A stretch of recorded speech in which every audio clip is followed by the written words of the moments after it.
ಶಿವನ್ ಸ್ವತ್ತು ಕುಲನಾಶನಂ ಅಂತ ಒಂದು ಮಾತಿದೆ ಪುರಾಣಗಳಲ್ಲಿ.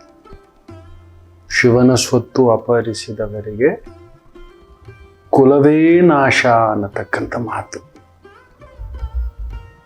ನಾವು ಅನ್ಕೋತೇವೆ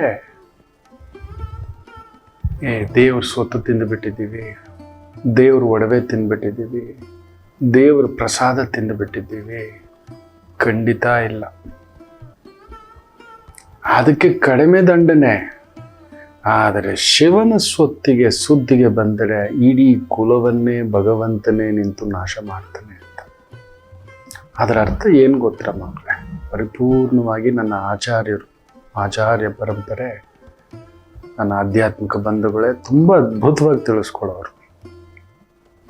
ಅದನ್ನೇನೂ ಅಲ್ಲ, ಯಾರು ಭಗವಂತನ ಮೇಲೆ ನಂಬಿಕೆ ಇಟ್ಟು ಮುಂದೆ ಹೆಜ್ಜೆ ಇಡ್ತಾ ಇದ್ದಾನೆ, ಭಗವಂತನ ಮೇಲೆ ಪೂರ್ಣ ಅಪಾರವಾದಂಥ ನಂಬಿಕೆ ಪ್ರೀತಿಯಿಂದ ತನ್ನ ಪಾಡಿಗೆ ತಾನಿದ್ದಾನೆ, ಅವನ ಸುದ್ದಿಗೆ ಹೋದರೆ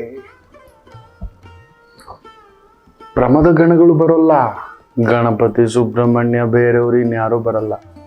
ಕಾಳಭೈರವನು ಬರಲ್ಲ. ರುದ್ರನೇ ಬಂದಿಳಿಯುತ್ತಾನೆ.